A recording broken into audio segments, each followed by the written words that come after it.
what is the work that I have done on myself? Okay, wow. So first of all, I think once you dive into the world of personal development, the first thing to understand is that there's never a way back. Yeah. And I don't think that it ever really stops, right? You don't really overcome everything. You just meet certain things at a different phase in your life, maybe again, right? Or you let go of certain layers. So I think one really important thing is that doing that personal development journey is unbecoming.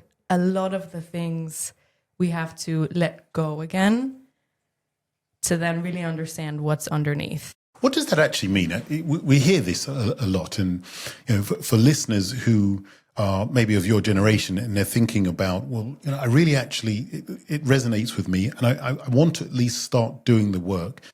How can you unlearn something that you've learned? Tell me practically what steps that you've taken to do that. Exposure to new experiences, new environments, new conversations, diversity in your group of friends. What I've noticed that has really, really given me a more holistic approach to any harder topic is having a diverse group of people around me. That has really that had an insane impact on me. So first, I had as I said earlier, the innate drive to explore something different when I was younger. And I think, fear gets in the way of a lot of things. But I always had, I would say, luckily, there was always some certain courage instilled in me that I would also be scared. It's not that I'm not. I would just like to do it anyways. And after a while, I understood that on the other side of fear is usually something that's really profound. So when I went abroad, you're faced with a lot of situations where you have to overcome certain fears, and also where you have to start trusting strangers because you would need help, right? So then there was this exposure to, you don't have to always doubt people. Strangers are humans as well. You can trust them. That's a beautiful experience. And so not only traveling abroad, but for me I was 22 or 21 when I also did, I studied international business management, and I had the opportunity to go abroad for an exchange semester.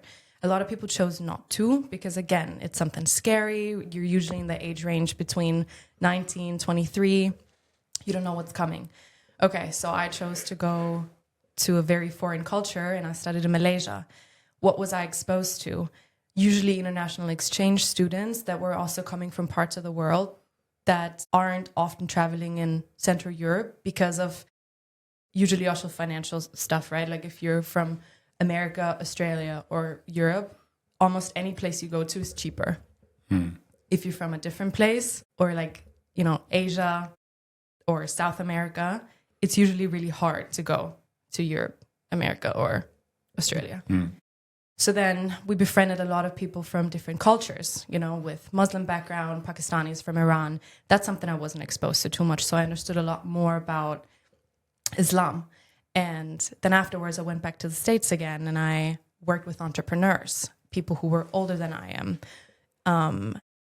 So being exposed to a lot of different age groups, ethnicities, social class, educational level, and keeping that curiosity with the base of always finding a human behind, I think helped me to erase the boxes that we have in our brains to kind of make it easier for our head to define people. And that really, I have to say, is just diving into experience that will expose some of those beliefs. Or we talked about it earlier, like volunteering. I would volunteer, or, I would do a Vipassana. Experiences where people are like, oh my God, you did that? Traveling alone. Go travel alone.